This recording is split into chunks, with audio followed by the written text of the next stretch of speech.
दुबईनि Emirates Flight साख्रिनि खाबु बे खाबुखौ मोननो लुगैयोब्ला नोंथाङा थाबैनो फोनांजाबदो क'क्राझारनि फ्लाइंग रुट इनस्टिट्यूटआव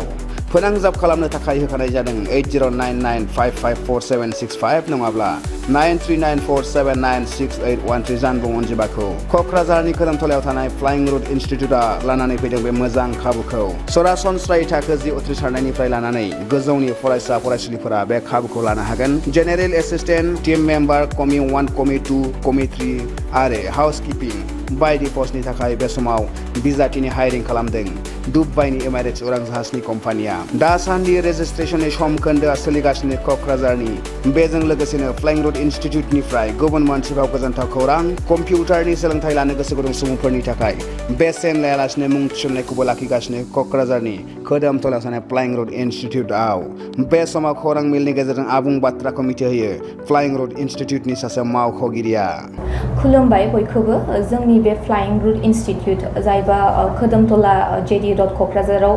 लकेट जायो बे मोनसे मोजां खौरां लानानै फैदों इयुथफोरनि थाखाय जायबा मिनिमाम क्वालिफिकेशन 10 पास जानानै दङ बेनो जाहैबाय इमिरेट्स फ्लाइट केटारिं दुबाईनि थाखाय माने हायरिं जानो थांगासिनो दङ दा बे जोंना माने रेजिस्ट्रेशना सोलिगासिनो दं आरोना जायबा लाइमोनफोरा गोसो दङ बे इन्डास्ट्रियाव थांनो थाखाय बे जोंनाव माबा रेजिस्ट्रेशन खालामनो हागोन कन्टेक्ट नाम्बाराबो दङ कन्टेक्ट नाम्बारा 8099554765 एबा 9394796813 आव माने बिसोरो कन्टेक्ट खालामनो हागोन आरो रेजिस्ट्रेशननि थाखाय रेजिस्ट्रेशना दासिम सोलिगासिनो दं रेजिस्ट्रेशना दिनैनिफ्राय सोलिसिगोन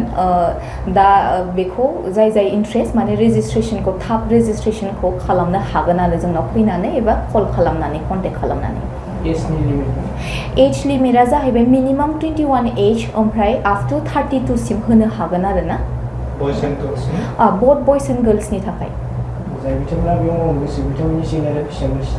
मिनिमाम सेलारिया बिसिना दा 34,000 इन इंडियन रुपीस माने 34,000 को होगोन स्टार्टिंगआव विथ फुड एंड एकोमोडेशना माने इनक्लुड जागोन आरो कंपनीनिफ्राय माने बे फ्री जाहैगोन आरो एक्चुअली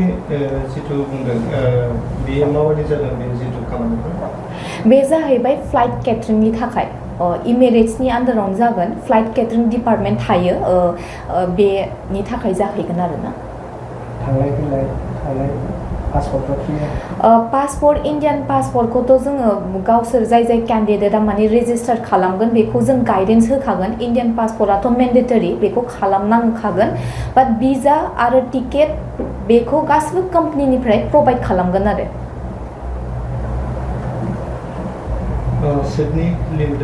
सीटनि लिमिटआ 500 केन्डिडेटनि थाखाय जोङो माबा लादों आरो बेजों लोगोसे जोंनि इनस्टिट्यूटआवनो कम्पिउटार कोर्सनि फ्री एडमिशन सोलिगासिनो दं थ' जायबा